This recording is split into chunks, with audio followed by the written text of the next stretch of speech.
Hey everyone, I'm Megyn Kelly. Welcome to the Megyn Kelly Show. We have major decisions out this morning from the U.S. Supreme Court, two of them, in fact, and a race for the White House where we are no longer even sure who the Democratic candidate will be this November. To say this is a massive news day would be an understatement.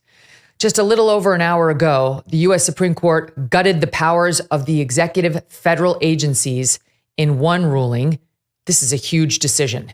And in another, ruled the Department of Justice overstepped its use of obstruction charges in its January 6th prosecutions. You guys know this second case.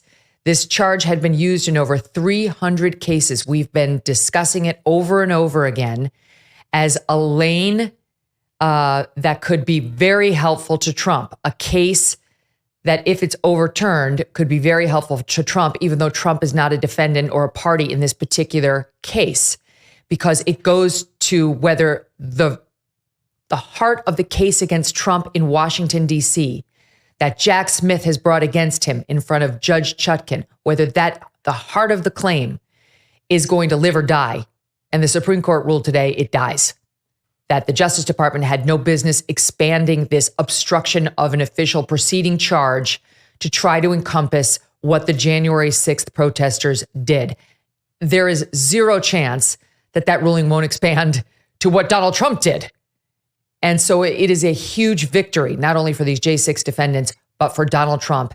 And honestly, that's the least of his wins in the last 24 hours, as you know.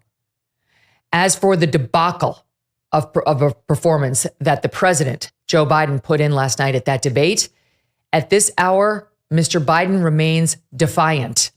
Despite what the nation and world witnessed last night, CNN is reporting, per an advisor to the president, that not only does Joe Biden plan to stay in this race, he wants to do the second debate in September. There's zero chance of that happening. Zero. And by the way, there's probably zero chance of him remaining the nominee. Of course, he's going to say, I'll stick with it until the party elders all go to him and say, you cannot, you may not, you must not, which according to reports may be in the works right now. It remains to be seen what the Democratic senior apparatus will do. They've got blood on their hands. They're responsible for what we saw last night.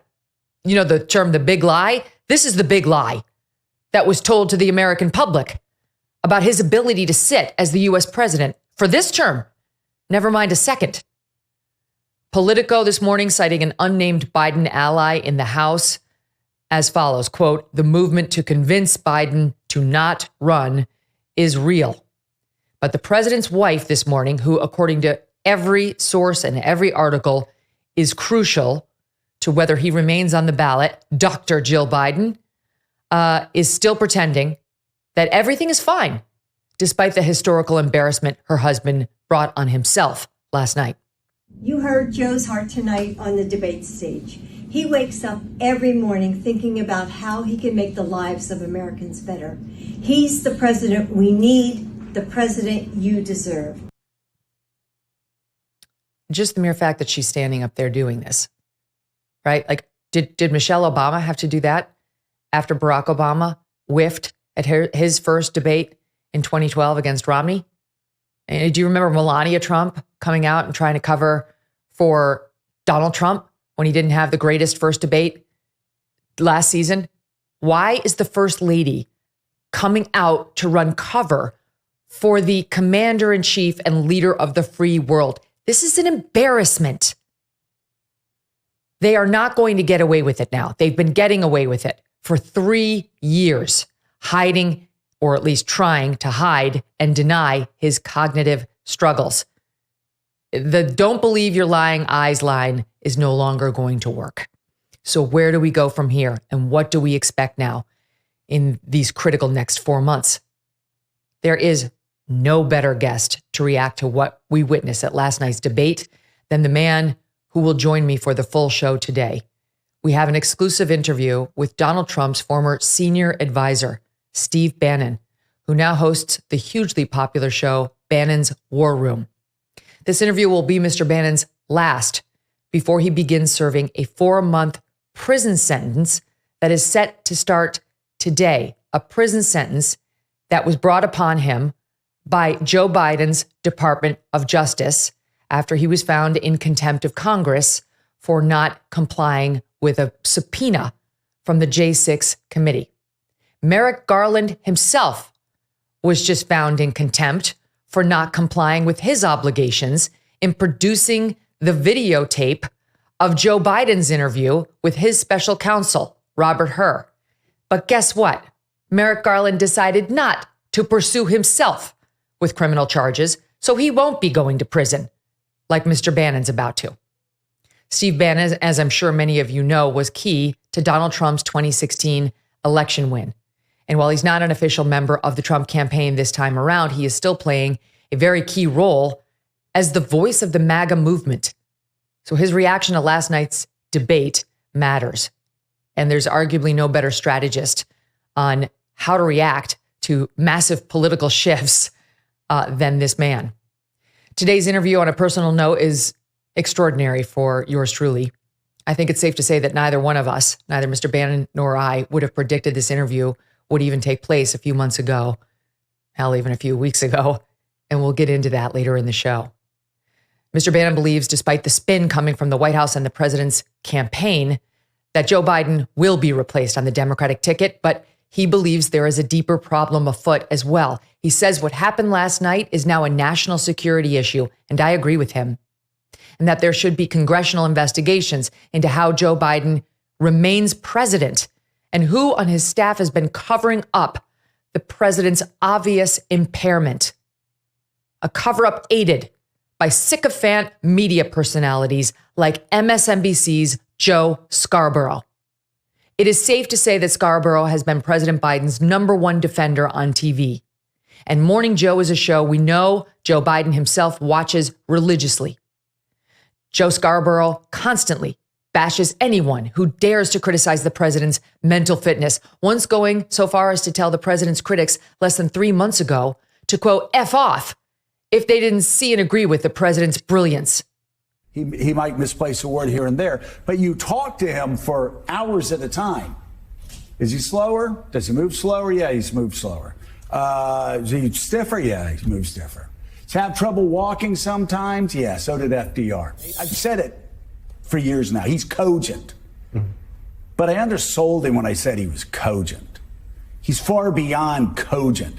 In fact, I think he's better than he's ever been. Start your tape right now, because I'm about to tell you the truth. And F you if you can't handle the truth. This version of Biden, intellectually, analytically, is the best Biden ever. Not a close second. And I've known him for years. The Brzezinskis have known him for 50 years. If it weren't the truth, I wouldn't say it. We started our tape, and you're a liar. And you owe the country answers for those lies you told to cover up the fact that our sitting president is non-compos mentis. Scarborough this morning is now in a panic. He was snippy and nasty to his co-host and wife on that show because obviously he is, I assume, worried about his reputation, which he has repeatedly undermined being wrong on the facts. And he is even more worried that former President Donald Trump is going to win this race, in Scarborough's view, unless the Democrats now replace Joe Biden on the ticket. He's seen the light, miraculously. Here's Scarborough this morning. Well, I think I should start by saying, without any apologies, that I love Joe Biden and Jill. If, however, you believe, as do I, and as do so many people who watch this program and who fear just how dark of a place a second Donald Trump term will take America, then I think it's critical that we ask the same questions about this man I love. So I spent 3 hours with this man maybe back in March. 3 hours, cogent, on top of the issues, on top of every issue around the world. And last night, he simply was not on the biggest debate stage ever. And I'll even use the word tragically. He tragically did not rise to the occasion last night. And he went on to admit it is time to reassess whether President Biden is the man for this job and whether he should stay on the ticket. Joining me now with reaction to all of this, Steve Bannon, host of Bannon's War Room. Don't miss a moment. Subscribe to this show on YouTube and follow me on Insta, Facebook, and X. Grand Canyon University, a private Christian university in beautiful Phoenix, Arizona, believes in equal opportunity and that the American dream starts with purpose. Change the world for good by putting others before yourself. Whether your pursuit involves a bachelor's, master's, or doctoral degree, GCU's online, on-campus, and hybrid learning environments are designed to help you achieve your unique academic, personal, and professional goals. With over 330 academic programs as of September, GCU meets you where you are and provides a path to help you fulfill your dreams. The pursuit to serve others is yours. Let it flourish. Find your purpose at Grand Canyon University. Private, Christian, affordable. Visit gcu.edu. Steve, thank you so much for being here. It's great to have you on. Well, Megyn, thank you. And I don't think we could have picked a more historic day given everything that's gone down and is going to go down. No, I don't think so either. I feel almost shaky this morning about the security of our country. That's the thing I'm most worried about, that we can talk about whether he should stay the candidate for re-election, but how can he remain in office for another 7 months? We've got 2 wars going. Our troops are at risk. And leaders around the world saw what we saw last night. No, I think you got to bifurcate this. I think you got to put the political to the side for a second, and we got to figure out that you got to put the country first.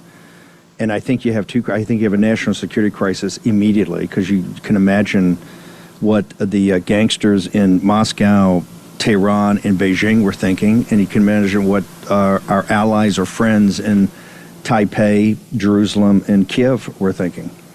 This is a national security crisis. And part of that is exactly what goes on every day in the White House. Who's making decisions? Who knew about this? And the media concurrence on the cover-up. And it's leading quickly, and I think very quickly, in the next 48 to 72 hours, to a constitutional crisis. This is going to be a major constitutional crisis. There's just impossible for this individual to be the commander-in-chief. It's just the combatant commanders report to him. He's got obviously the nuclear codes, but you have so much more going on. And look, I think the one in biggest jeopardy right now could be our allies in Taipei and Taiwan. I imagine the CCP that has done everything they can to kind of push us around the Straits of Taiwan and the South China Sea about those advanced chip plants are thinking, hey, why aren't we going now? So this, I think it encapsulates what the issues we have in this country. But last night, and I got to, give it to Donald Trump, because I was adamantly opposed to this debate. I think he did this for the nation. He agreed to do it their time, their rules, all of it. And obviously it was to show this guy about what he really is. So this is the whole political track, to me, and that's going to be a whole firestorm itself. But that's off to the side. Right now, I haven't heard one Democrat, I haven't heard Pelosi or anybody behind the scenes are saying, but I haven't heard one person put the country first and say, well, hang on for a second. We have the beginning of the Third World War, the kinetic part, happening on the rims of the Eurasian landmass, from Ukraine to Israel, to the Red Sea, to the South China Sea, and the Straits of Taiwan. And this is the biggest, we have to deal with this today. I think President Trump's got to step to the stakes, to the sticks, and say, this has to be addressed. And I think that you're going to see Speaker Johnson and others in the House take immediate action on this, on hearings, on subpoenas, on exactly, they ought to subpoena the combatant commanders, the Pacific Fleet. I hope the Pacific Fleet went on high alert last night in the Straits of Taiwan.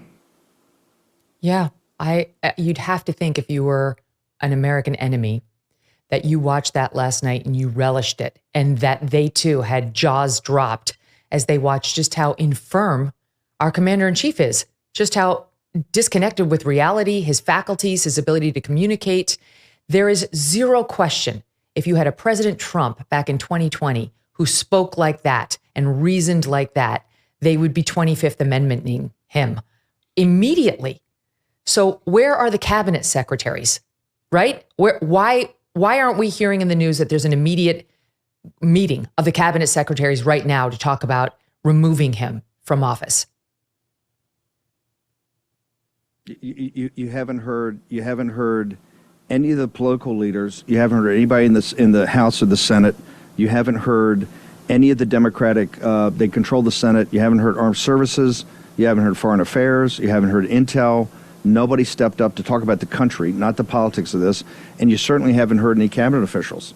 And to be brutally frank, you haven't heard any really media figures. The fact, I started the show today with a guy, as you know him, Scott Jennings, who's one of McConnell's guys. Mm-hmm. Scott Jennings and Steve Bannon we couldn't agree on the day of the week or the time of day. Mm-hmm. And Scott Jennings was a profile in courage, because on CNN they had Axelrod and Van Jones. They're all of a sudden like pre-scripted, prepared to throw Biden over the bus, talking about under the bus on the politics of it. And Jennings goes, "Hey, hang on for a second. What happens in the we got to talk about the White House. What happens moment by moment? What happens day by day?" That's right. And to your point, the people who have enabled this and covered up for him are target number one in asking for answers of how did this happen? Who knew? That's how you put it. That's exactly right. Who knew? But in the meantime, we have to deal with a presidential contest in which right now this White House is saying he's not going to step aside, right? That he's not going.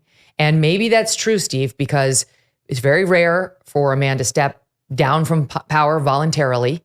And Joe Biden has already been pushed for months now. We know from some corners. I mean, James Carville tweeted out last night, I tried, and wouldn't do it. So if he stays, is there any way for the Democrat apparatus to get rid of him at this point? There's a National Review has an article up pointing out he's already got 99% of the Democratic Party's nominating delegates. So would there be a way of forcing him out? They always talked about, do you have a convening authority? Got to remember, let's step back. This party is a party that shredded the Constitution. Look, you're a lawyer and you know the Constitution. You started covering the Supreme Court. We're living in a post-constitutional America because they've shredded the Constitution. They shredded the 2020 election. These people will do anything to hold on to power. So I agree with you. Technically, it looks like that could be tough, and particularly with Kamala Harris. But you have a group here that understands that right now, if you go with Biden, he's going to lose by 10 or 15 points. We could pick up 56 or 57 Senate seats, and pick up, last night in the Hill, they have Democratic operators talking, we could lose 20 House seats. You could pick up another 10 in the House. You could wipe out a generation of Democratic politicians right now, a generation of it. And I think those people and their donors and supporters are not prepared to stop for this. So I think the process of Biden, and I think that's why it's in tandem with the issues for the country on national security and 25th Amendment, the constitutional crisis, the political crisis is going to be the Biden, these guys trying to figure out the people around Biden that talk him out of coming. And I think Pelosi's the big one, talk him out of staying. Then it's going to be the search for the Messiah or the Messiah group, of which the mainstream media will be all in, and then the honeymoon once they're selected. So if they keep with Biden, and there's no chance President Trump should ever get on a debate stage with this guy again. No chance. No. He gave him a shot and not to do it. And it's one and done. And right now it's a 10 or 15 point loss. You're going to pick up 56 or 50 Senate seats. You're going to have 225 House seats. You're going to wipe out the Democratic Party. So if that's what they want, and they won't stand for that. Their donors won't stand for that. So the political side, and they're searching for a Messiah, whether it's Michele Obama or Gavin Newsom. Gavin Newsom, if you think about the apparatus and the deep state as a Praetorian Guard, he did exactly what the generals did when they were shifting out emperors back in the middle years of the empire. It was those generals that stepped up and were loyal on the surface, like Gavin Newsom did. He did a soldier's duty last night. He was so positive on Biden, you got to have his back. That's the type of guy they're going to look for. A Gavin Newsom, a Michele Obama, a Gretchen Whitmer, you pick it.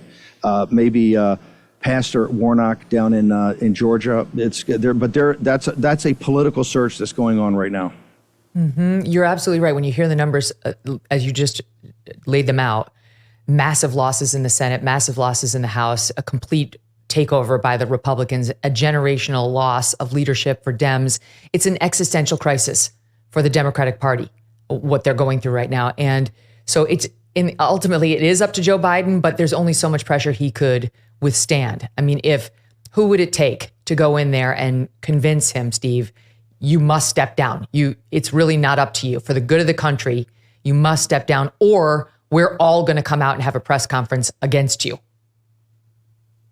Well, John Hallman said that I had Charlie Spearing on last week. Charlie worked with me at Breitbart and now is one of the senior political correspondents for Daily Mail. He had this story last week about how it would take a collection of Obama, Clinton, Schumer, and Pelosi to collectively convince Jill Biden, and the way they would have to meet or talk, and then one of those would go to Joe Biden and make this transition happen, sell him on the deal.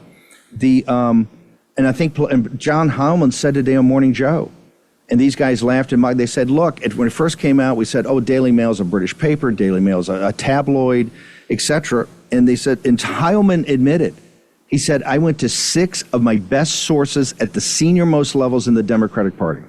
And they said, hey, guess what? This story is directionally accurate, that they know it would take that group, and they know that that's how they would have to do it. Nancy Pelosi, as Hallman said today, because the Clintons and the Obamas have had differences with Biden before, and Axios had that story yesterday morning, no coincidences, on the day of the debate, that said Michele Obama is not a partisan, she's a uniter, and more importantly, she detests the feral dog nature of the Biden family. It would have to be Nancy Pelosi. Nancy Pelosi is the key person here. She's the one that could go make the deal politically to have Biden step aside. And the truth is, these are partisans. These are not, as much as they want to say they love Joe Biden, they love Jill Biden, they're partisans. And so when they see those numbers that you just ticked off, they're seeing what you're seeing. They know what the truth is, that they're setting Trump up for a landslide victory where his coattails will be enormous. They'll do it, won't they? I mean, I just don't see them not doing. I don't see their love for Joe Biden trumping their concern for their party. 100% they're going to do. If you couple politically what has happened, let's leave the national security and the constitutional crisis.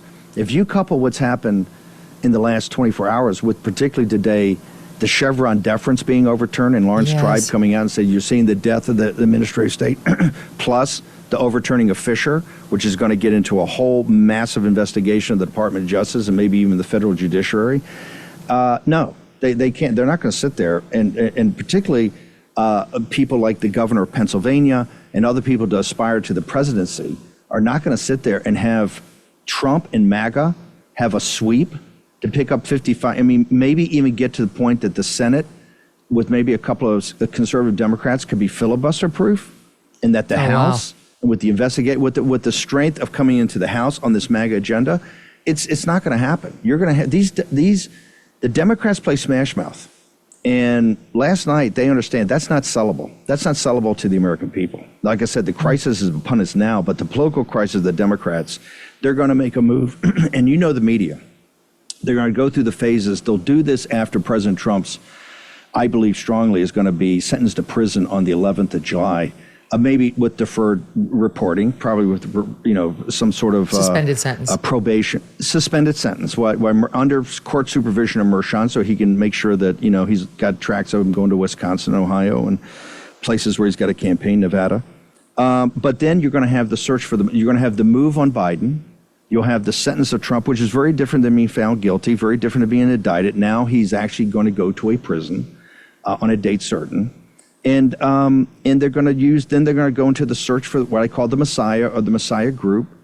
And then that Messiah group is going to have a honeymoon period like you've never seen before. The media is going to pile in here because they realize the only thing that stops a landslide by Trump, the America First movement, and MAGA is that. And that's where, politically, I always thought it was a bad idea to do this. We essentially gave Biden a free option. It should always be who the Democratic nominee was going to be. But I think President Trump put the country first, feeling that this had to go. And I agree with you. I think the most important thing for the people in the United States is how do we get as a country to January of 2025?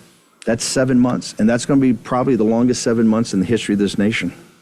What should the Republicans be rooting for? Right? Like that Biden stays the nominee, or that they sub in some late nominee like a Gavin Newsom who's extremely radical. I like, what should they be rooting for?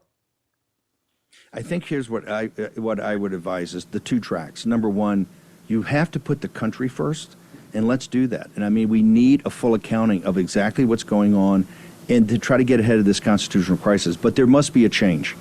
This cannot go on. What stood up on that stage last night cannot be the commander-in-chief of the most powerful military in the history of the earth, particularly, we're on today's the 110th anniversary of the assassination of the Archduke in Sarajevo by the Serbian nationals that kicked off the bloodiest century in mankind's history, which people thought was kind of this odd event. We cannot do that. We cannot let history repeat itself. So that's number one. Number two, I think it's very simple. We have to make the pain, the lying to the American people, the obfuscation of this, how this was going, and so the search for a Messiah and all that, we have to make the pain of the transition so horrible that it sticks to, that stench sticks to them regardless of who they bring in. And they obviously will fight those people on their own policies, but the process itself has to become an issue. If we make the process this, Americans are going to go, well, yeah, what in the hell's going on? Have we ever changed out a guy like this? What's going on? Didn't people know about it? You make the process part of the politics. Mm-hmm. And the American people will have complete and total revulsion of this. This is not America. This is not how this republic, this is not how we grew. This is not how we freed more people and created more wealth and sacrificed more for people throughout the world. That is not what the United States of America is about.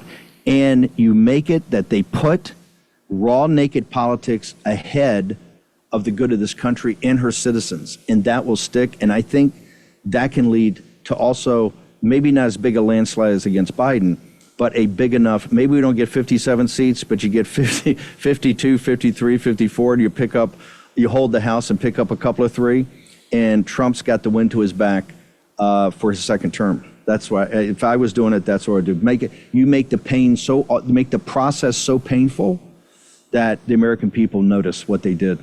That's right. That their switcheroo will be held against them as well, because they're the ones who put the country in this position. Do you think that all holds true, even if they somehow convince Michele Obama to step in? I don't think, I don't need to tell you this, but Mike Allen and Jim Vanderhey are two of the smartest media. I mean, they came from the Washington Post, formed Politico, sold it for $1 billion, and started Axios. I think the value of that's a couple of $1 billion. These are very, very smart people. And Axios kind of is the Washington consensus.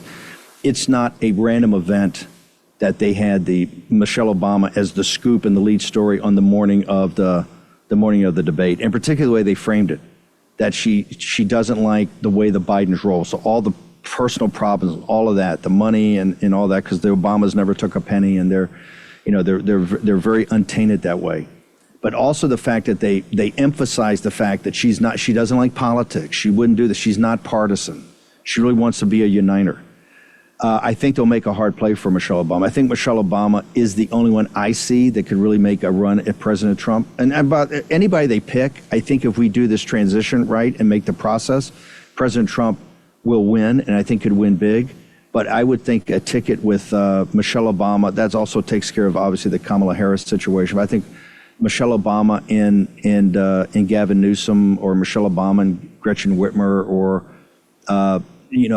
Gavin Newsom and Pastor Warnock, some combination of that. But no, I think, to me, Michele Obama would be the most competitive, because it would go back to the nostalgia they have for the Obama administration. And clearly Barack Obama, President Obama, would be very involved in that campaign. Well, it's interesting, Steve, isn't it, that you've got David Plouffe, Axelrod, Ben Rhodes, all the Obama guys out today saying he needs to go. He can't be the nominee. Just needs to go. When CNN came back to the panel This is what was it was too in your face. You came back and you had Van Jones from the Obama White House, and you had David Axelrod, his chief strategist, and there was like a script. And they were going, essentially, this is more in sorrow than in anger. And they had it laid out right there. And you had on MSNBC, you had Plouffe and the same exact thing. No, it was too much. And obviously, there's been all kind of rumors about who really is calling the shots in the White House in the first place with Valerie Jarrett and Susan Rice and others. So I think the fix is in. I think the fix has been in on this, and but now it's about the process. Right now is important. Both the national security process and constitutional, and the political process. Well, I think we're in parallel, and they also interchange. Yep. Let me ask you about when you say we're facing a constitutional crisis, and you said that after I said should he be forced out under the 25th Amendment for infirmity. What do you mean we're heading for a constitutional crisis? I mean that. I mean, it's going to have to be, because you're going to have to get the combatant commanders. As commander-in-chief, he has a whole set of relationships and things that must be done. The 25th Amendment here clearly has to be brought up, and I would hope that the service chiefs, not just cabinet members, but service chiefs start coming forward. I would imagine, I would like to know immediately, and I would ask the House Armed Services Committee to call an immediate hearing. I would like to know what came out of the Pentagon last night to the combatant commanders, and I would particularly like to know what the Seventh Fleet on higher alert today than it was last night. If it's not, that's a problem. You've given an open invitation to Beijing. You've given an open invitation to the mullahs in Tehran, and you've given an open invitation to Putin and the KGB criminals in Moscow. I mean, I think Zelensky already put out kind of a panicked message today about trying to end the war. This is a crisis of not just in the governance of the country as an entity. It is a national security crisis about what our military apparatus is, and particularly the fact that we're spread over hell's half acre around the rim of the Eurasian landmass in kinetic wars that are going on, two major kinetic wars that are going on right now. And the most important one is in a pre-kinetic war stage in the South China Sea and Straits of Taiwan. So this is a crisis, and you're the constitutional lawyer about the 25th Amendment. The cabinet members, they have a whole process of doing it, but you also have the military. And I think armed services, we need transparency right now. Last night showed us that the media is part of the problem. Joe Scarborough, I think that your cut was from a couple weeks ago. I mean, they are an active part of protecting this guy. It's a protection racket. So you can't trust any of them right now. You can't trust. I think he had the visit in March. I think this actually might have come afterwards. He said, I just did this in March. Yeah, no, you're right. He had the visit in March, and then the Wall Street Journal hit Biden, and that was Scarborough afterward. Exactly. And look at that. That was adamant. I wear the best, the shirt. You're telling me in a couple of weeks you got what you got last night? No, it's a lie. All of it's a lie. And so here we have to put the nation first. And I think we have to look at the commander-in-chief, and I think we have to talk to the combatant commanders. You have to talk to members of the Joint Chiefs, which are not, the chiefs are really not in the direct line of the combatant commanders. But I think you have to talk to the Pacific Fleet, and you have to see, look, we just sent a carrier battle group to the Eastern Med a couple of days ago. Why? Because of the Persian militias and Hezbollah in northern Israel and in southern Lebanon, which the Israelis are telling us they're pivoting out of Gaza and they're going to get it on. And that's a real war. That's not go against a group of terrorists. That's light infantry, close air combat support. And you've got a carrier battle group with another 10,000 American kids in the Eastern Mediterranean. And so now this issue is not about politics. This issue is about the thing itself, is about what we are as a republic. So, and I think people have to be forcing the action here. I think you're going to have a forcing function because they're going to try to bob and weave on this. And they understand, I believe, that there have been crimes committed. How this was withheld from the American people, what exactly went on, what has been on these meetings, what the media knows about it. I want to see every text message. I want to see every email. I want to know about every conversation, exactly how we arrived at last night. I want to just underscore, as you were talking about the dangers that are posed to us right now as a result of his infirmity, thinking back on his 3 years, Steve, the disastrous withdrawal from Afghanistan, which was executed so poorly by a man who was obviously already compromised. This did not happen overnight. No one was held accountable. There was absolutely no one fired whatsoever for that decision and the way it was handled. Last night, getting up there and saying he hasn't lost a single troop, while Commander-in-Chief ignoring the 13 dead Marines there, in addition to those who were killed more recently in Jordan. And then think about what he was saying in the lead up to Ukraine, to Russia's invasion of Ukraine. Well, minor incursion. Minor incursion might not result in anything. And then Putin moves in. He's already spouting off on matters with messaging that is not approved, that is not necessarily consistent with policy as approved by our Pentagon. And it's weakening us. It's exposing us. There's already a history of it. So what happens over the next 7 months when the man who couldn't even give us a straight answer on the abortion trimesters last night, who couldn't understand the difference between the abortion question and illegal immigration, who conflated the two in a confused and meandering answer, has to deal with these complex issues you just outlined in a way he never could over the next 7 months, because it's 4 to the election, but it's 7 until we get a new president sworn in. We're already in danger. Let me just pause it right there for 1 second. I do have to take a commercial break, but I want to get back to your central point. Who knew? And were there crimes committed in the cover-up of his problems? And we'll give you a taste of what they'd been saying. Our audience remembers, but we have the receipts and the video, as Scarborough told us to keep, which we did, to show you. More with Steve Bannon ahead on a big day. We recently had some monumental news, and it's not good news, that no one seems to be talking about. For the first time in history, the interest we're paying on the national debt surpassed every individual budget item except Social Security. Yes, the U.S. is now spending more on interest than on national defense or even Medicare. And it's only getting worse as big government continues to spend like a bunch of drunken sailors. That is why savvy investors, central banks, and just concerned savers are looking at gold more and more, something not tied to the inflated U.S. dollar. You can too with the help of Birch Gold. You don't have to wade into this unassisted. For over 20 years, Birch Gold Group has helped thousands of Americans protect their savings by converting an IRA or 401k into an IRA in physical gold. To learn more, text MK to 989898 and claim your free, no-obligation info kit on gold. This is an effort to diversify your portfolio. Birch Gold uses an education-first approach. They've got thousands of happy customers and countless 5-star reviews. Consider protecting your savings and text MK to 989898 today. We have 1,000 trillionaires in America. Billionaires in America. And what's happening? They're in a situation where they, in fact, pay 8.2% in taxes. If they just paid 24%, 25%, either one of those numbers, they'd raise $500 billion, I should say, in a 10-year period. We'd be able to wipe out his debt. We'd be able to help make sure that all those things we need to do, child care, elder care, making sure that we continue to strengthen our healthcare system, making sure that we're able to make every single solitary person eligible for what I've been able to do with the with the COVID. With dealing with everything we have to do with. Look, if we finally beat Medicare. Thank you, President Biden. President Trump. Oh, my Lord.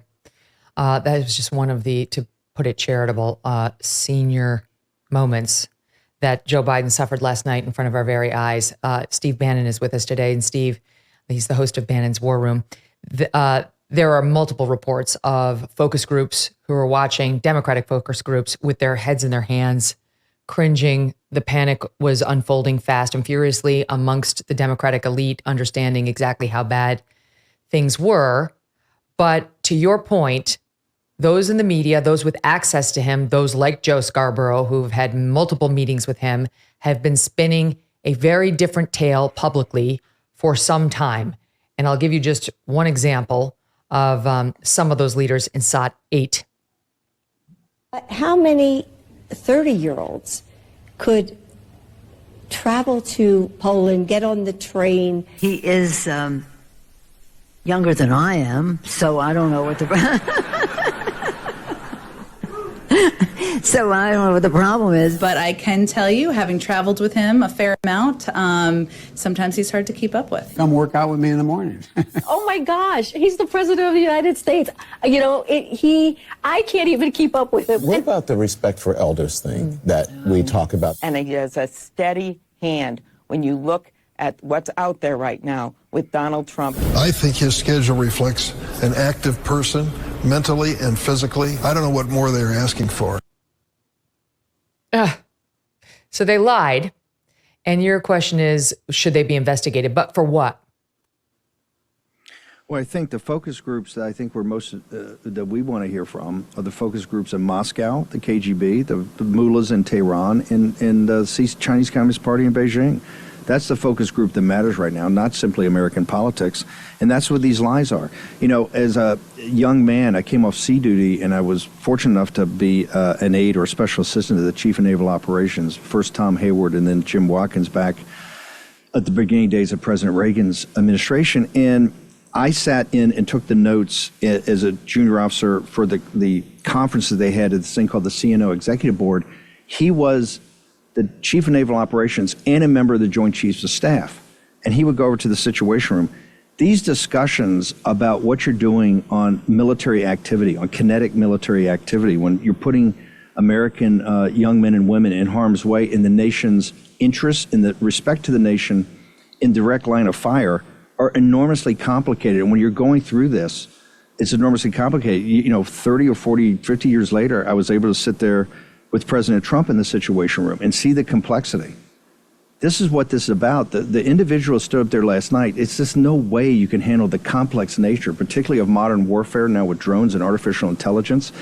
And if you think about it, it's the Chinese Communist Party in the Straits of Taiwan and South China Sea against Taiwan. It's Russia with its vast military resources in the Ukraine. And I'm not a supporter of the Ukraine war at all.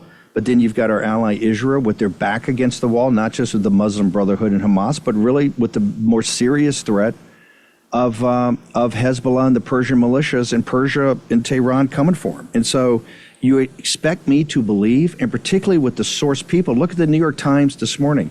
You had Tom Friedman, you had Frank Bruni, you had Nicholas Kristof. You had the most well-sourced people in the New York Times, the paper of record, that are dialed into the national security apparatus and dialed into the White House. And all of them had these, oh, woe is me, this is terrible, we got to replace him. No. We need immediately for the nation to get in back of this issue, and we can't play around with this. This is why somebody on the Republican side, we need leaders to step up here. This is about leadership.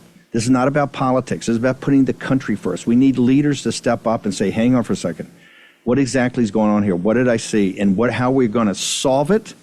And then kind of who knew about this and how we got in here. That's why I think the politics is secondary. And I think if people treat the politics as secondary, the American people will say, okay, that's in a very dangerous world at the beginning stages of the kinetic part of the Third World War.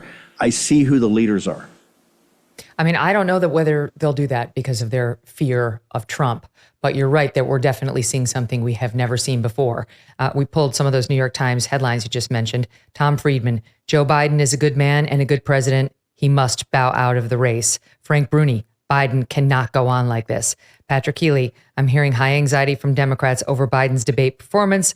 Michelle Cottle, Ross Douthat, and Ezra Klein, is Biden too old? America got its answer. And then I'll give you this clip from the New York Times daily podcast called The Daily, which is must-listen podcasting for virtually all Democrats this morning. After one of Biden's more meandering answers, Trump responds with a quip that really said what everyone was thinking. President Trump? I really don't know what he said at the end of that sentence. I don't think he knows what he said either. Look. Saying that I don't know what Biden said at the end of the sentence, and I don't know if he does either. Mm-hmm. This is the first presidential election since the Supreme Court overturned Roe v. Wade. It feels like a strong topic for Biden in this part of the debate was going to be abortion. Which returned the issue of abortion to the states. Correct. And the moderators bring it up. And it felt like low-hanging fruit, an opportunity for Biden to blame Trump for the fall of Roe versus Wade. And score some real points on the board, but it didn't feel like that's what happened. No, it didn't. And he kind of botched that framing. Which had 3 trimesters. The first time is between the woman and the doctor. Second time is between the doctor and an extreme situation. The third time is between the doctor, between the woman and the state. He was trying to seemingly make an analogy about trimesters that didn't really come through very clearly. And so that, I think, was a moment where when the moderator brought it up, you would feel Democrats think, okay, this is something that might play better for us than the economy or immigration. But like a lot of things in this debate, Biden just didn't seem to put it together that well. Steve, they would never have done this if they did not believe there was a chance they could get Biden off this ticket. Because if they don't think that, then they're just bloodying up their nominee, and they really do see Trump as the devil. So they would never do this if they didn't think there was a realistic chance of bouncing him out. Megyn Kelly, you just found the buried lead. You're 1,000% correct. Axelrod and Van Jones would have never said that when they came back. None of that. The New York Times, that podcast is massive. That podcast is massive. That kind of, like morning show, it sets the morning narrative. It sets the narrative for the day. No. They know they have an issue, and they know they think they have a solution for it. They've never ever done this because all that's going to be able to play back. That political train has left the station. I think it's just how you exit. It's all about execution now. Well, what about on the subject of execution? Yep. What do they do about Kamala? Because, for months now, we've had some prominent liberal voices like Sonny Hostin over at The View saying, you can't just bounce us out. You can't just take the black female vice president and bounce her out and think we're going to accept that just because you happen to bounce in a female black woman like Michele Obama. She's not bounceable. And yet you know as well as I do, the Democratic Party doesn't like Kamala Harris. Well, and I think they gave her a small tryout last night. Megyn, it's pretty extraordinary on a night of a presidential debate, particularly one that's so historic and coming so first, that they rolled her up both the CNN and MSNBC, and she once again failed miserably. You can't even answer a straight question with coherent thought. She's only a couple of notches down from the impaired Joe Biden. So these people are all about power. They play smash mouth. And I agree with you. It's a problem, but it's not an unsolvable problem. You have Pastor Warnock in Georgia. You have Michele Obama. There's not going to be a perfect fit. And that's why, quite frankly, I go back to the process. We have to make it as painful as possible on the political side. We have to make it as least painful on the country side with the crisis and the constitutional crisis. We have to make it very painful on the process, on the political side, and this is where this comes in. They don't have a simple and easy solution. I don't think they have an elegant solution unless it's somehow Michele Obama, and they're going to get Sotomayor to step down and put Kamala Harris on the Supreme Court. There'll be some 3-card monte to this. But you nailed it. They're not going to come out. These guys, the day before, it's all Biden, and then to have that shift. When you went back to MSNBC on the panel, it was like they were sitting Shiva right there. Yes. It was an Irish wake. They were stunned. You contrast that, silence. Steve, with what we saw after the Trump conviction, or the Trump indictment for that matter, where they were positively gleeful. They really looked like someone died last night, and it was their presidential hopes. It's true. This just in from Kenneth Vogel, a New York Times reporter. I am hearing that some Democratic donors are backing out of Biden's fundraiser tonight at the Hammerstein Ballroom in Manhattan with Elton John. And this could happen over and over. The first comment is, don't let the sun go down on me. But the sun is going down on this man's hopes of winning a second term. All right, listen, we've got to talk about so much more, including Chevron. That was huge, what happened at the Supreme Court this morning. The gutting of the January 6th case against Trump by this other case, Fischer, in which Trump wasn't actually named. But we've been talking about this for months on the show as a critical case, maybe even arguably more critical than the question of presidential immunity, which is a long shot to get every single thing he did covered by immunity. But gutting the J6 case, which they're trying to fast track, would be extremely helpful, and it just happened. We'll pick that up with Steve Bannon next after we squeeze in this quick break. My God, what a day. Would love to know your thoughts on it while I have your attention. Send me an email. It's Megyn, MEGYN, @MegynKelly.com. And let me know your thoughts on where things go from here and what's on your mind this morning. Let me tell you a story about a guy named Leo Grillo. Leo was on a road trip and came across a Doberman. This dog was severely underweight and clearly in trouble. Leo rescued the dog and named him Delta. Sadly, Delta was just one of many animals that needed help, and this inspired Leo to start Delta Rescue, the largest no-kill, care-for-life animal sanctuary in the world. They've rescued thousands of dogs, cats, and horses from the wilderness, and they provide their animals with shelter, love, safety, a home. April marked 45 years since Leo rescued Delta. Delta Rescue relies solely on contributions. And if you want caring for these animals to be part of your legacy, speak with your estate planner because there are tax benefits here too. You could grow your estate while letting your love for animals live well into the future. Check out the estate planning tab on their website to learn more and speak with your advisor. We call dogs a man's best friend for a reason. You can help those who need it most. Visit deltarescue.org today to learn more. That's deltarescue.org. As I mentioned at the top of the show, there's a lot of history between yours truly and Steve Bannon, my guest today. Over the years, I think it's safe to say we've been less than kind to one another. He's called me the devil and once threatened to cull me from the herd. In return, I've referred to him as a misogynist. Not nice stuff. It all started after the GOP presidential primary debate back in August of 2015, when I asked then candidate Donald Trump the now famous question about his past interactions with women. In 2019, Frontline PBS asked if I would take part in a documentary about the 2016 election. Steve Bannon also took part.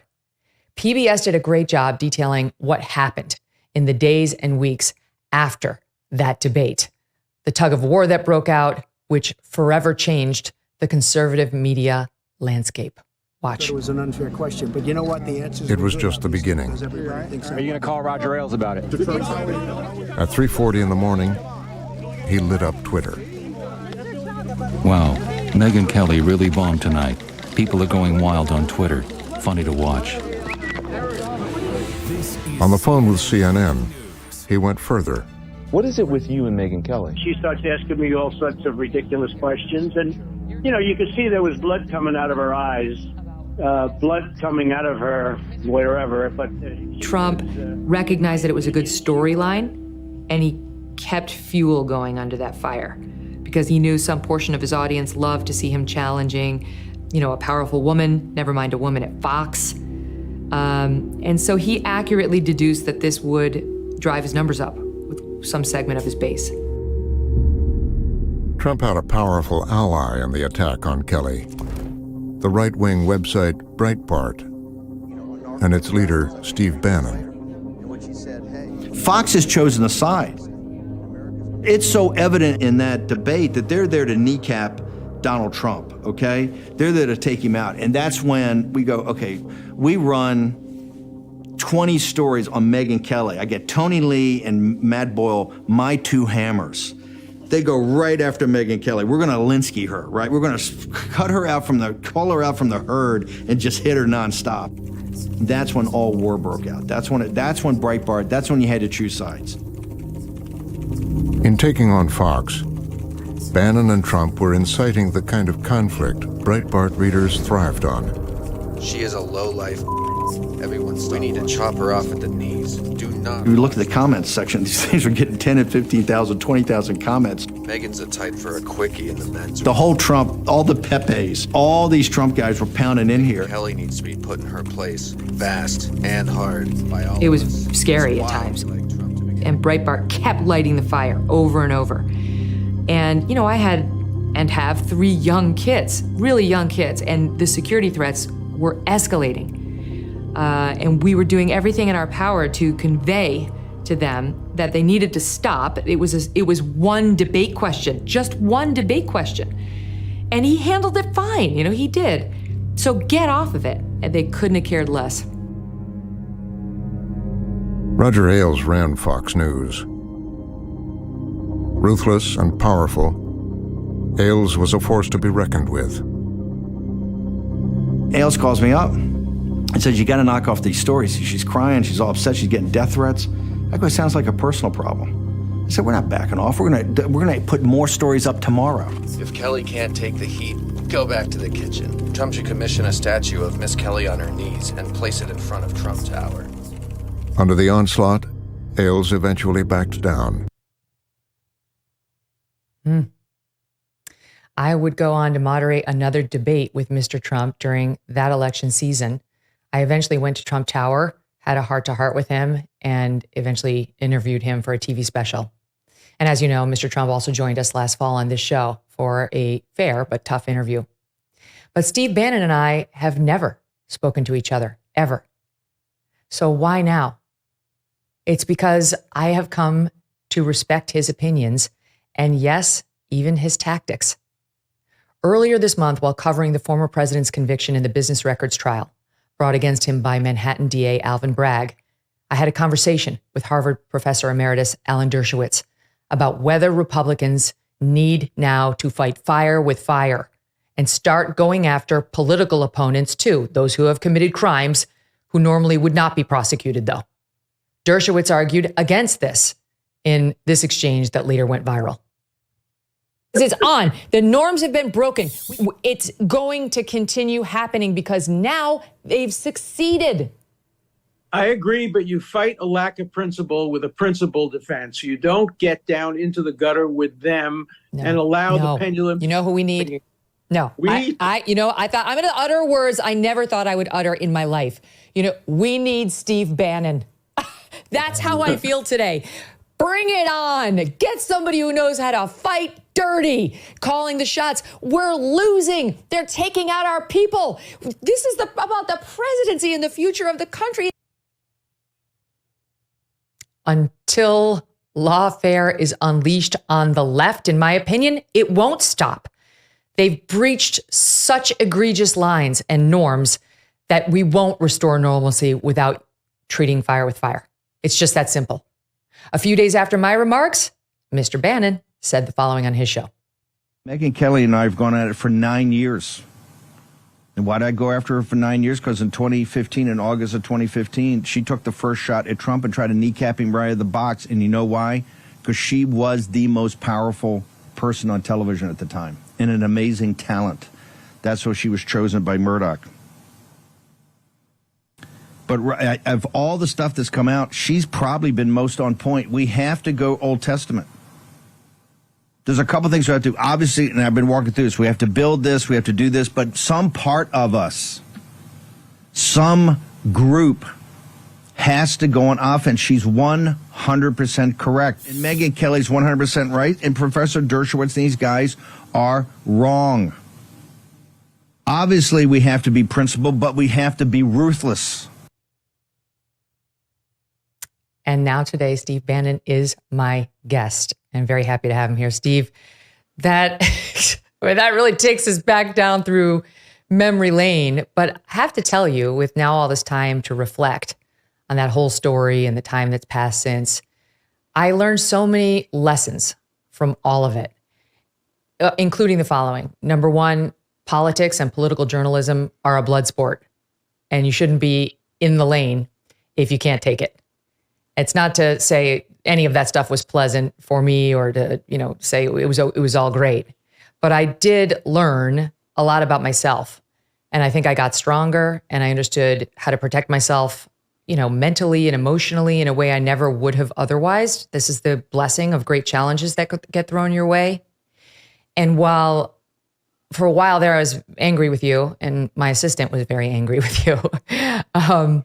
I got to the point where I just didn't feel anger at all anymore. And I saw what you were doing in the political lane in a way that was extremely effective against the same, forgive the term, but enemies that I feel I have and I mean that in terms of issues that we're fighting on. And I thought he's a powerful ally.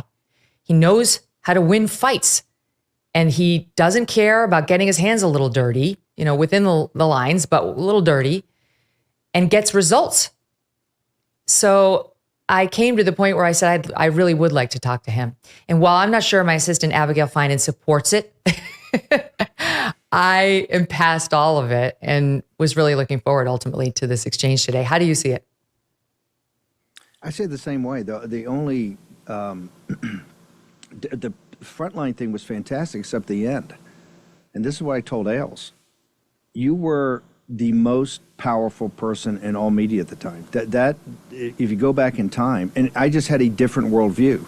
I'm not a conservative. I'm not a Republican. I mean, I register as a Republican so I can vote, but I'm a populist nationalist. And our worldview is that you've had a managed, back in 15, 16, you had a managed decline of our country by our elites.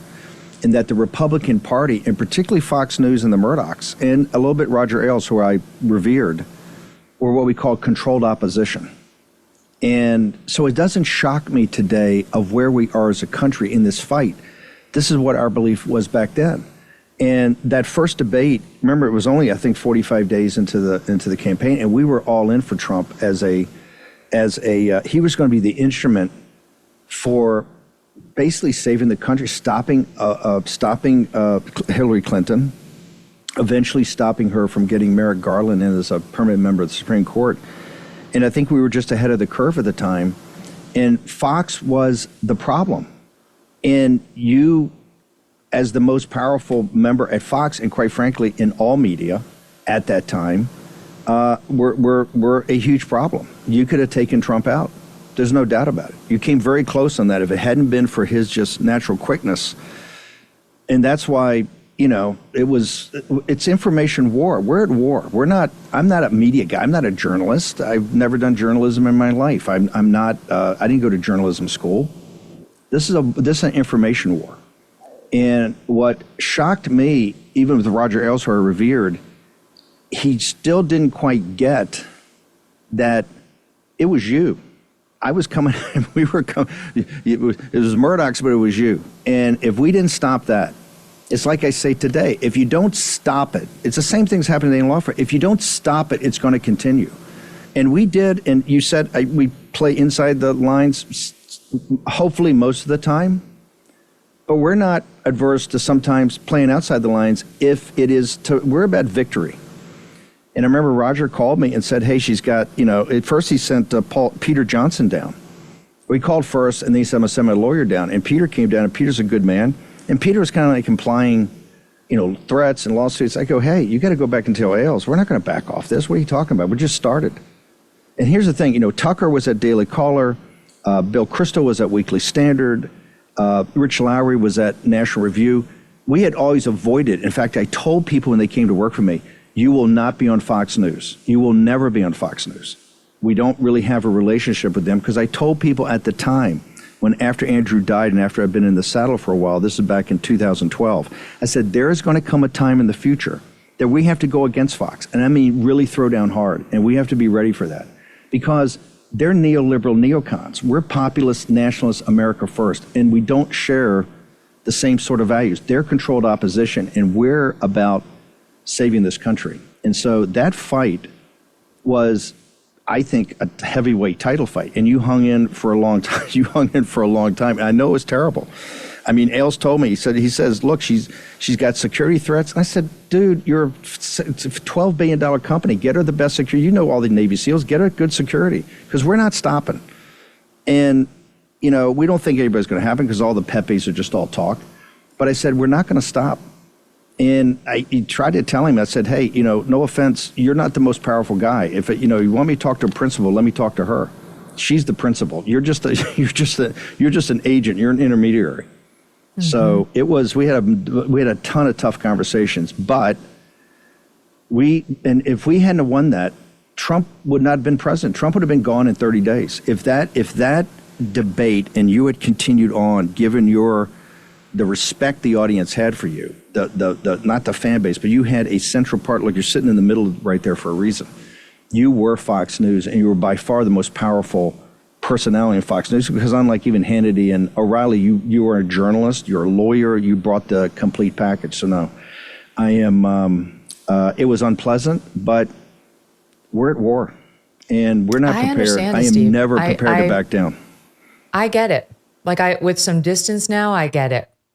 The stakes are just very high. And I've since learned in the process of being a public figure to differentiate between Megyn Kelly, the person, and Megyn Kelly, the brand, right? This person who's out there public facing with journalism responsibilities, et cetera. And the attack was on Megyn Kelly, the brand. It wasn't, you didn't even know me as a person. It wasn't about what's going on in my personal life or trying to hurt me personally. And I'm the one who put myself in the public arena, and I'm the one who asked that very tough question, and had no right to be free from controversial fallout or negative opinions about me or my question, which I still stand behind. So I've just come to see it very differently. Again, you look back on how it was at the time, and it was traumatic for sure, and we were definitely in danger. But I understand what's happened, because it was about the presidency, and the stakes were far bigger than me or, my personal complaints. In any event, we had to go through it because there's no way of having you on without taking a little walk down that lane to figure out where we got. We'll pick it up there with Steve Bannon when we come right back. Do you ever think, how can I work this hard and still be in debt? Been there. The piles of overdue bills, the threatening phone calls, the sick feeling in your stomach, never having money to do anything, much less solve your debt problem. It just won't stop. If you are trapped in debt, Done with Debt can be a way out. Now, these guys have developed aggressive new strategies to end your debt permanently. Done with Debt stands between you and your harassing bill collectors. Wouldn't that be nice? They tirelessly negotiate with your creditors to lower or even forgive what you owe. And they do it all without bankruptcy or new loans. One client said, "One phone call saved us a fortune. I wish we did this long ago." Done with Debt has unique strategies to get you out of debt faster and put more money in your pocket every month. But you need to hurry because some debt solutions are time sensitive and you don't want to miss out. Visit donewithdebt.com. Talk with one of their debt relief strategists for free. You have nothing to lose except your debt. Go to donewithdebt.com. That's donewithdebt.com.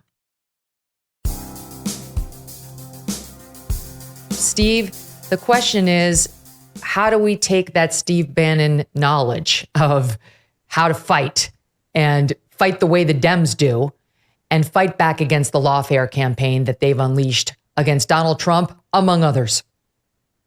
Well, listen, look at John Yoo. I mean, John Yoo, you know him, is one of the most reasoned guys in the Republican legal apparatus. He wrote that piece, I think, over at National Review, which had a reputation not being in the Fight Club. And he said it's got to be tick for tack. We have a constitutional responsibility and obligation to do this because it's not going to stop Andy McCarthy. They both say what you've said. And when you cut off Dershowitz, I thought it was fantastic. It's not going to stop until we stop it. And I think you've got all kind of allies right now. And today, I got to tell you, the Fischer case, I think is huge. And you're going to see a firestorm about this. This gets back to how Nixon Fischer was is the case in which the J6 charge of obstruction of a congressional proceeding was just struck down. Keep going.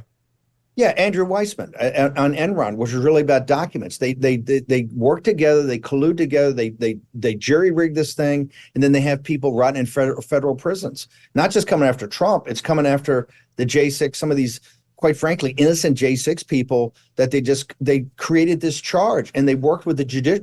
This is the scandal of it, and this is why the overturning at 6-3 is so important. You're going to see collusion between the Justice Department, people on the Hill, on the J6 committee, the Justice Department, and the federal bench and ex parte meetings. This gets back to how Nixon was really removed from office. Remember, Jeff Shepard, the great guy, the guy was a junior guy in the Nixon White House counsel's office, spent his entire life since then going through about how Sirica and the federal bench with the DOJ kind of, because DOJ was run by Nixon's guys, but the guys down in Planet, the kind of deep state, the administrative state guys, plus on Capitol Hill, took Nixon out. This is exactly what has happened here. And so we have fighters on our side. That's why I keep saying courage is contagious when people like you step out there, when people like John Yoo. And John Yoo and Andy McCarthy are not MAGA, are not Trump people. I think you're in a transition, right? So, but we have to unite. I'm adjacent.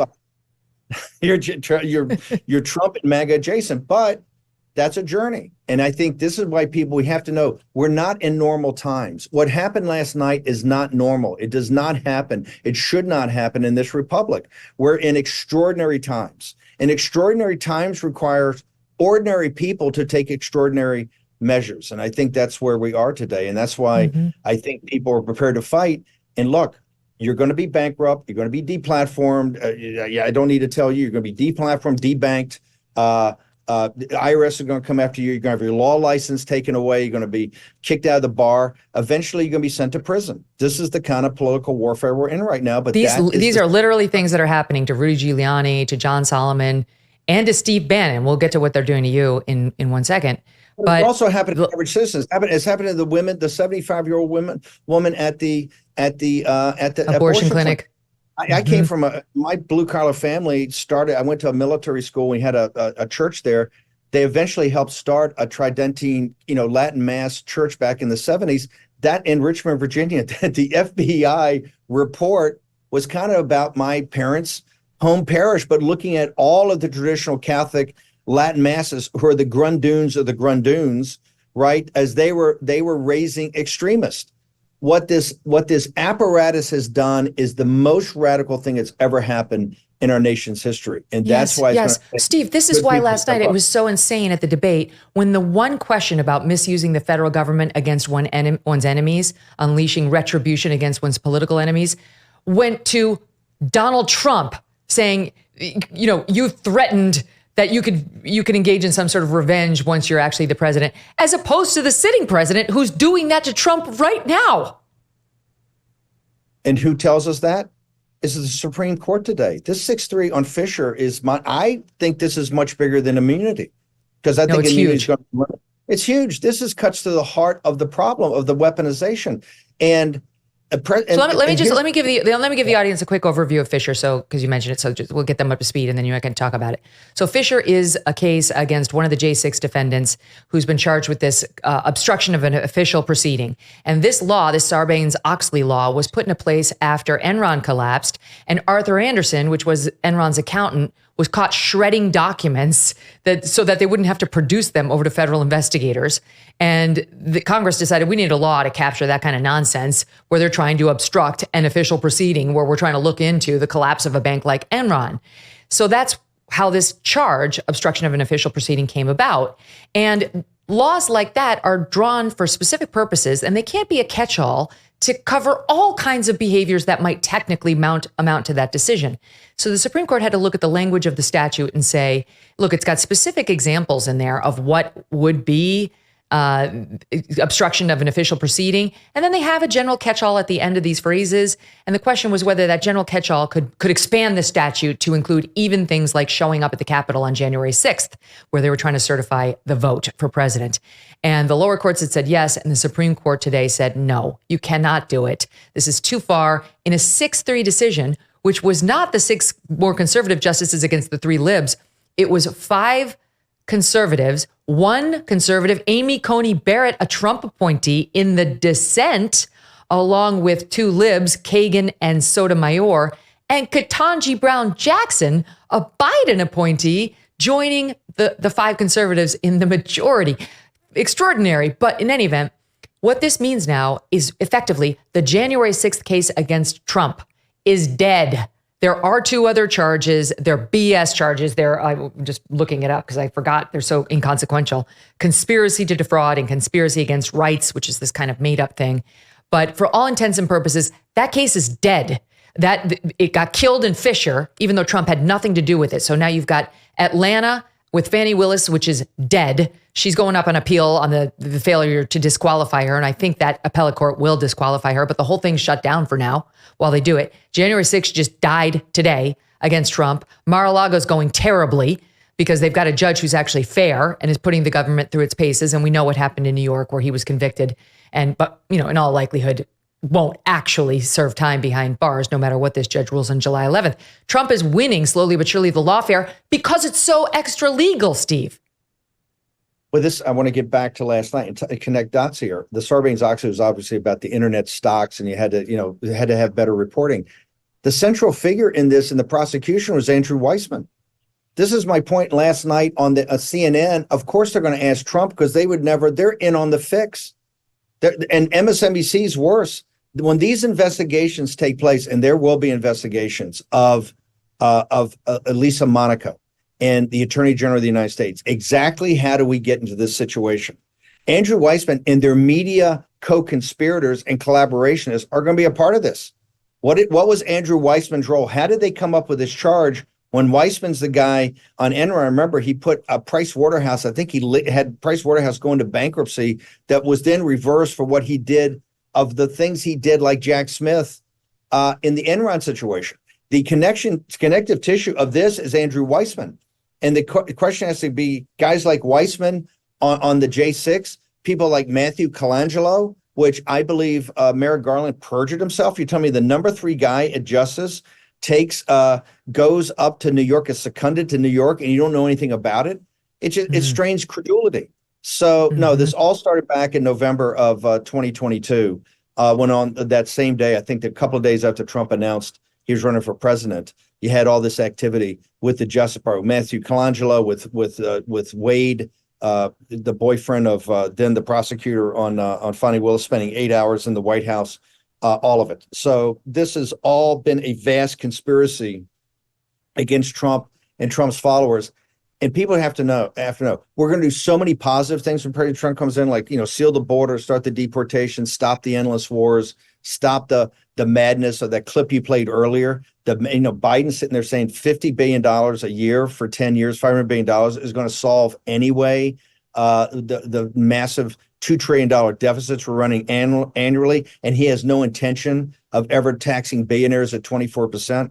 It's insanity. But the central thing we have to do at the same time is we have to begin a fundamental investigation of exactly what happened on the 2020 election, what happened on J6, and what happened with the weaponization under Merrick Garland and the federal bench. The time demand. But the one thing about the federal bench that we can take heart in is the Supreme Court, because right now they're doing the right thing. Time and time again they are, which has got the left pulling its hair out. But today, what's so significant about both of these decisions, the Chevron is the second one, which we can talk about, is the Supreme Court said no. They said no to judicial or lawfare overreach by zealous prosecutors who are trying to shoehorn not great, but not illegal behavior into criminal statutes when they don't belong there. This is the Supreme Court saying, you don't get to do that. Defendants are entitled to notice of what's a crime and what's not.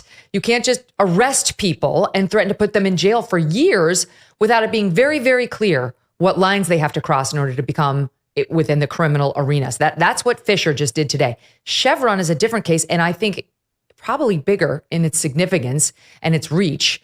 Chevron, basically, short form, is a case that was decided decades ago where the court decided we're going to be super deferential to administrative agencies within the executive branch who are kind of going to fill in the blanks when things are ambiguous about what, say, the EPA can do, which gave these bureaucrats an enormous amount of power over the rest of us when it came to, for example, enforcing the Clean Air Act or the Clean Water Act. We never elected these people, and yet they were legislating over us to sort of fill in the blanks on congressional statutes. And finally, the Supreme Court said, no, we will not be deferential to these unelected bureaucrats. We, the courts, are the ones who interpret the laws, whether they are ambiguous or not. And ultimately, it goes back to Congress if a new legislation must be passed. It was the right decision. It was a long time coming, and it's a huge step in shrinking the administrative state, the deep state, take your pick, but it's a big decision, Steve. Lawrence Tribe tweeted out immediately after it came over that the administrative state is dead and it died today. This is a monumental, it's a monumental opinion. And please keep in perspective.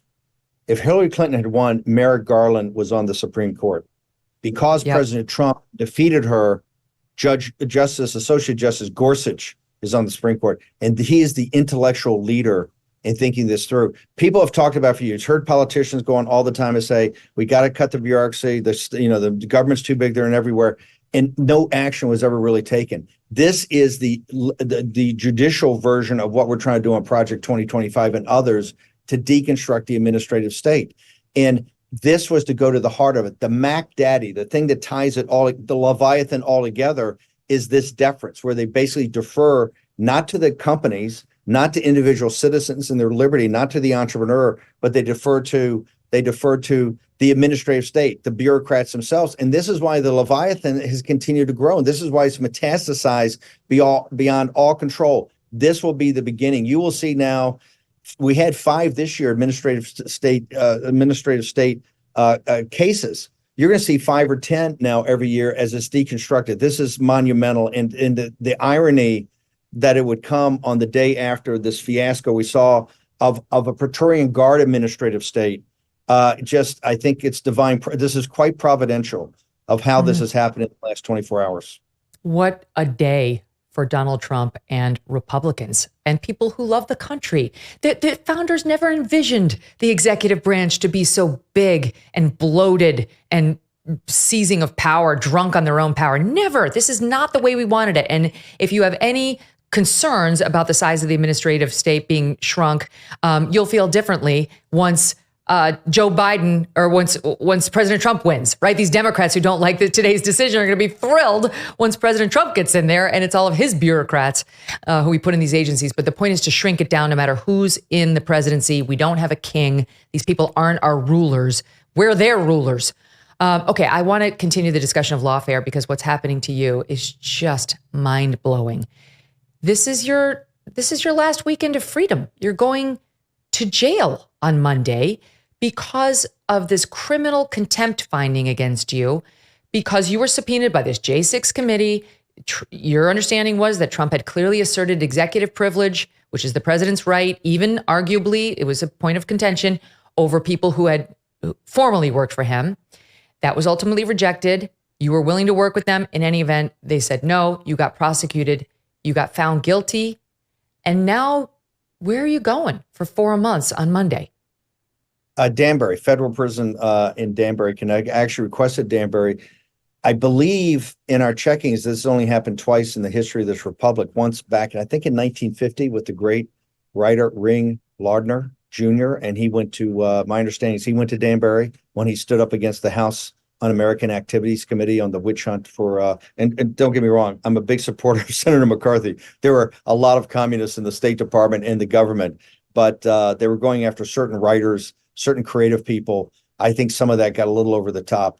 And he stood up to him and said, no, I'm not going to do it. He was sent to prison for a year. I've been ordered to prison for 4 months. Hey, I spent 3.5, 4 years on a Navy destroyer, a lot of that time in the, not just Western Pacific, but the North Arabian Sea and Persian Gulf back in the hostage crisis in 79. So I'm fully prepared to go. It's a political persecution. There are other people like the J6 guys, because of this bogus charge, have been in prison for years and held even before their court dates. It's the way they roll. If it has to happen, it has to happen. I've had it's God's will. If I go, I go. But if I go, I'm ready to go. And quite frankly, we'll make sure that my voice, that the war room does not suffer at all. They're trying to shut down the war room, obviously. But if Merrick Garland and these guys are determined to do it, they're determined to do it. And we'll just take it one day at a time. I mean, just so the audience knows, we've had Attorney General Eric Holder found in contempt of Congress, Merrick Garland in contempt of Congress. The question comes after that, when Congress says, okay, they didn't comply with our subpoena, within the DOJ. Will the DOJ step in and prosecute this as a criminal matter, as opposed to a civil lawsuit to enforce the subpoena, to turn over the documents or the testimony, what have you? And it's very rare for the DOJ to do that. They didn't in the case of Holder. They just said, we're not doing that to Garland. Shock. What a shock. But Steve Bannon, different story. Peter Navarro, different story. These Trump allies and administration officials. So you do have an appeal up to the Supreme Court. Of course, very unlikely that they will step in. And short of that, Steve, is there anything that would stop this from happening on Monday? Well, the case itself, because part of the case is reliance upon your attorney. So this is a very technical about, I think it's Lacavola, about I just depended upon my attorney told me what to do, and I depended upon his judgment. That happens to be a technical aspect that the court, I think, is quite interested in reviewing. So it's not my appeal on the overall case itself, with the different areas of, depending upon your attorney, the whole structure of the J6 committee be legal, and still the issue of executive privilege with people who have been either previous advisors or just American citizens. Remember, FDR in World War II would literally not just talk to hundreds of people. He would send people to Europe and think about deals to be cut. He wanted more information. And he was never challenged on just talking to average citizens or businessmen, et cetera. So all three of those are massive issues. Now, the bail is something else.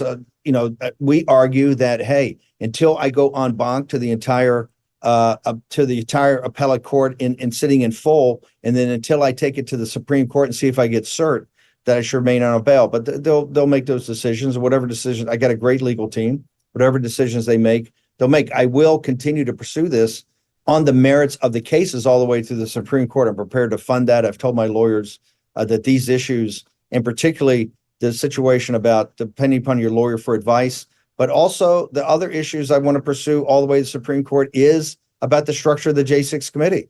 This is one of the things, this is the beating heart of it. Now the House has gotten involved over the last week or so. And if I got to go to prison because of this, then so be it, that we at least initiated action. We have to get back to that J6 committee. We just can't let it sit there. Let's talk about that. Okay. Because we just learned, Trump referenced it in last night's debate, that Nancy Pelosi was on camera saying, this is my responsibility, the security at the Capitol. I failed. We failed, my team and I, to actually staff the Capitol adequately when we knew that a threat was coming.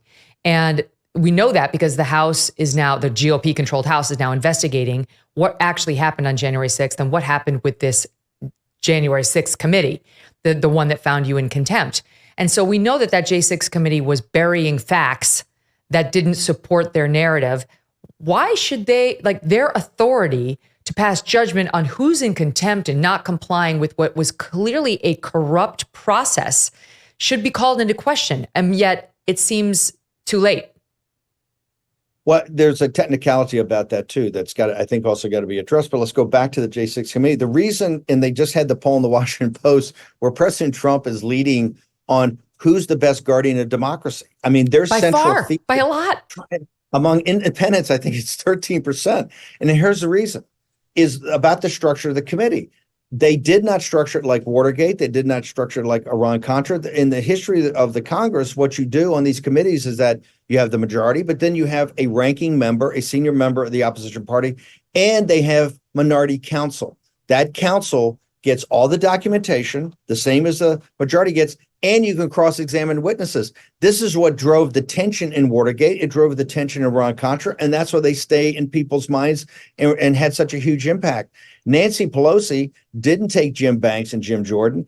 McCarthy decided not to press it. She picked in two just apparatchiks in Cheney and Kinzinger, who were eventually, turfed out of the Republican Party. But they had as you remember, an ABC News producer came in, and this is the reason the thing kind of laid flat. They thought they were doing great, but it never really got the attention of the American people because there's no traditional courtroom tension there. They just put up Cassie Hutchison with, Trump grabbed a Secret Service guy by the neck and thing. It had no traditional tension where the seeing. And the case I'm making is that it wasn't structured properly in the first place. It was illegitimate. So how can they be issuing not just subpoenas, but not going after people civilly, which is normally how to do it, but go right to a criminal contempt charge? And I think that's what's all got to get worked out. Like I said, the basic thing of relying upon your lawyer for advice. Number two is the structure of the committee. And number three is still to resolve who can actually the president talk to, and can presidents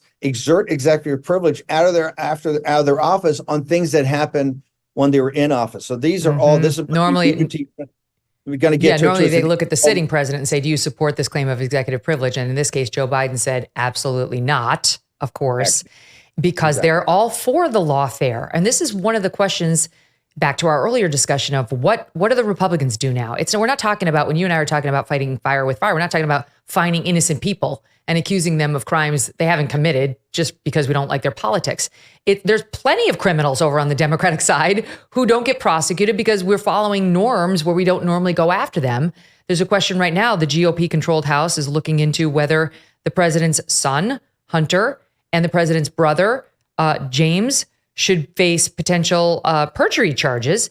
And while this DOJ is not going to pursue them for that, those charges don't expire until 2029. Andy McCarthy was pointing this out in a recent piece. And so we could have a Trump administration that really has to ask itself whether those two should be held to account. To me, that's where the fight should happen.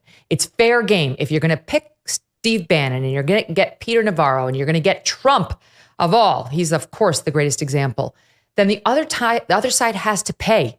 They have to pay or they won't learn. They're not above board. They're not highbrow. They only understand bare-knuckled politics.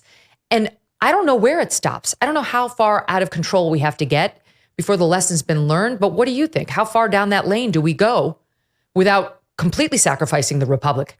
First off, it all has to be legitimate inside the constitutional rule of law, obviously.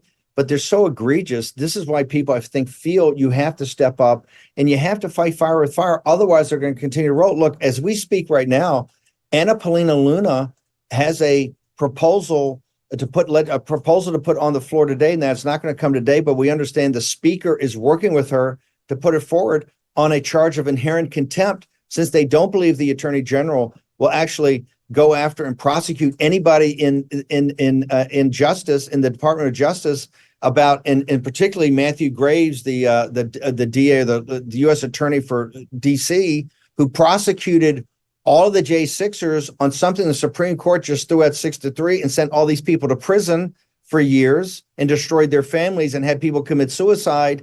He will not go after the criminal contempt charge of Merrick Garland. She's put in inherent contempt. Now, inherent contempt is where the sergeant at arms can call for the DC, the Capitol Hill Police, and the sergeant at arms to arrest the attorney general when he comes on the Capitol Hill, and maybe even go down, I think, to the Department of Justice and arrest him. This is where we're going now. And Anna Paulina Luna is that new breed of young Republicans that's come in with Trump over the last couple of years that are fighters, like the Matt Gaetzes, the MTGs, Anna Paulina Luna, others who are looking to throw down and just not backing off because their constituents are sitting there going, what are we doing here?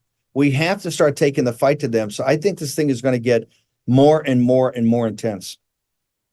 Okay, so now I want to say this about Fischer. I forgot to point out.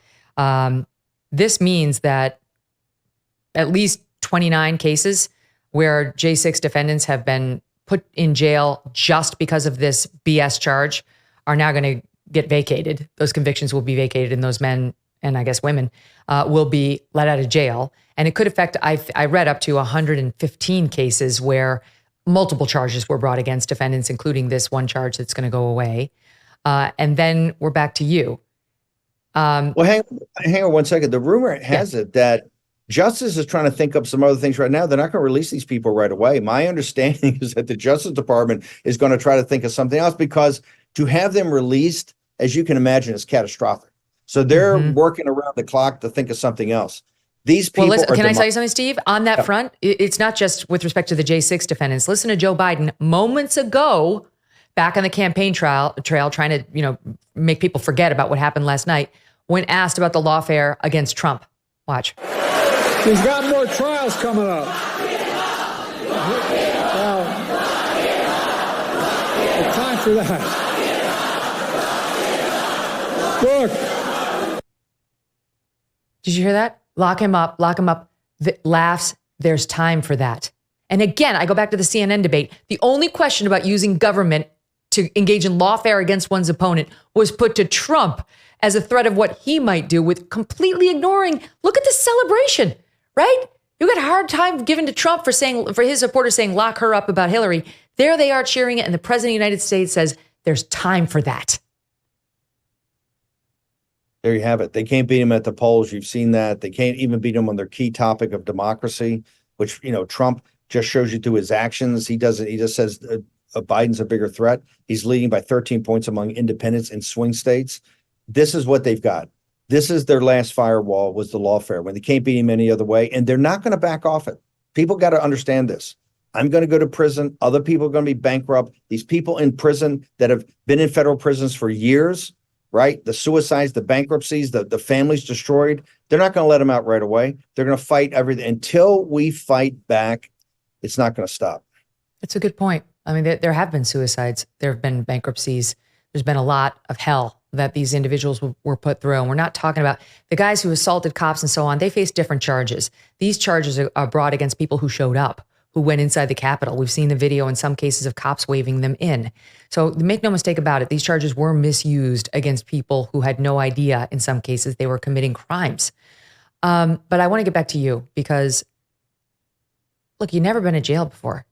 You served your country honorably years ago when you first got started. You had a very successful career, the short time at Goldman Sachs, then went on to become a big movie guy, which I knew at some point and then forgot about you. Made a bunch of money off of getting early rights to shows like Seinfeld and so on.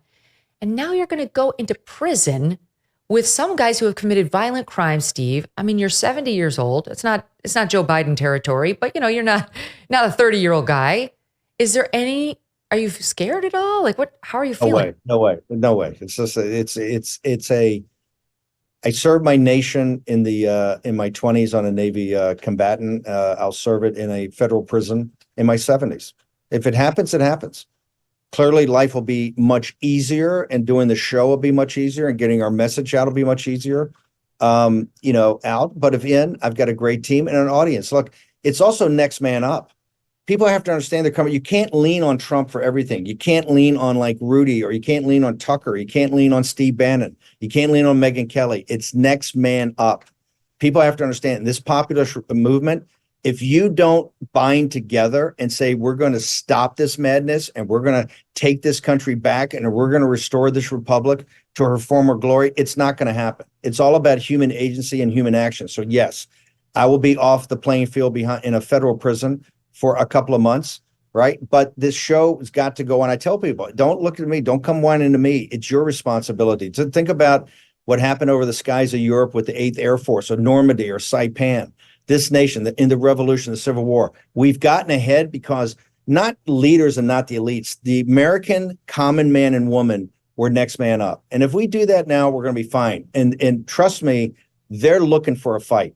They are sick of what's going on in this country. And last night, and just having the mask ripped off it, and to have all these people for so long cover it up and hide it, they saw quite frankly, the cadaver, and it was scary. And I think people are saying now, we're not going to tolerate this anymore. We're going to fight for our country. So, hey, for me, it's always been like Nelson and Scipio Africanus, victory or death. So this doesn't faze me one bit.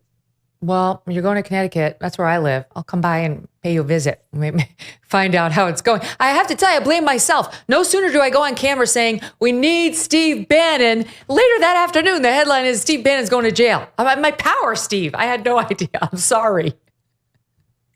That's okay. No, timing. No, by the way, I'm not having any visitors. I'm not getting any mail. I've got a 24, I spend 20 hours a day working on the show or with other groups like Get Out the Vote and People to Stop the Steal. So that will all somehow continue. I'm not there to, contemplate my future. I'm there to work as hard every day as I work to make sure President Trump gets back in. And it's importantly that we take the Senate, we increase our percentage in the House, we take state legislatures, we take school boards back, which are vitally important. Take town councils. All right, I got to go because I literally have 29 seconds till we get cut off.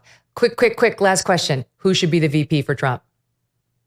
I'm indifferent. Totally. I'd love to have a woman, but it looks like it's not going that way. I had a long list of women, but it looks like it's going to happen. So I'm indifferent.